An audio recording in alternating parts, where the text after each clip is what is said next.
السلام علیکم و رحمت الله و برکاته. دامنای محترم، درباره انسان‌هایی که نماز می‌خوانند و باز شبها در دیسکوتک ها می‌گردند، یک چیزی بگفتید التماس. اکنون چنین جوان‌ها زیاد بودند.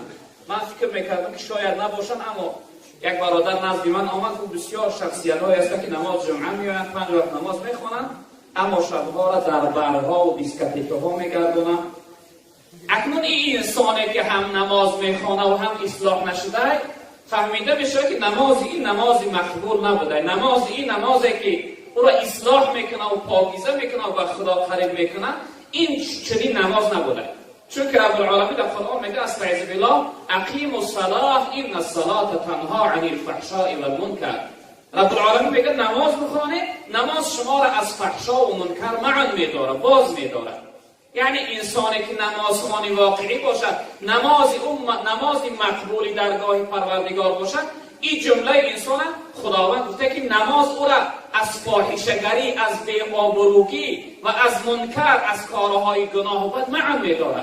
شخصیتی که نمازخوان باشه و با بر بره و نمازخوان باشه و با زنا کنه، نمازخوان باشه و با عرق بخوره، نمازخوان باشه و با روش سیاه کنه، این نوع شخصیت فهمیده میشه که نمازخوان حقیقی و واقعی نداره. این نمازش به دردش نمیخوره، در قیامت این نمازش درد سرش میشود. پیغمبر بزرگوار صلی الله علیه و سلم پرسیدن که انسان مهاجر کی هست؟ کدام شخصیت مهاجر گفته میشود؟ حضرت گفتن که والمهاجر من هجر ما نهی الله عنه. گفتن مهاجر شخصیتی است که هر چیزی را که خداوند نهی کرده است، معن داشته است، از همون دوری میجوید، از همون دوری میکنه. یعنی مهاجری حقیقی، ما را مهاجر میگن به چه خاطر؟ به خاطر از وطن دور هستیم، از وطن جدا هستیم. اما پیغمبر بزرگوار گفتن مهاجری حقیقی شخصیتی هست که از هر چیز خدا معن داشته است، از اون هجرت میکنه، از اون فرار میکنه، از اون دوری میکنه. حتی در روایت دیگر گفتن که من المجاهد.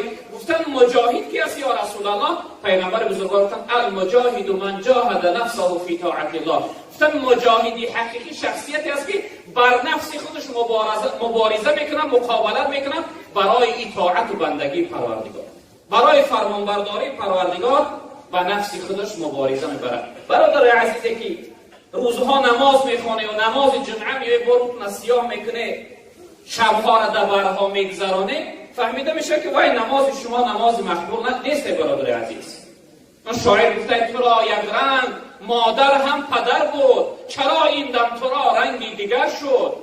پدر و مادر تو یک ایمان داشت، یک اسلام داشت، مسلمان بود، رنگی تو برای منافق صورت نبود که در بین مردم پیش مسجد بیای نماز خوان نشان بودی، اما شبهاش در بر و در دیسکوتک و در روسیاهی و در گناه گذرانه.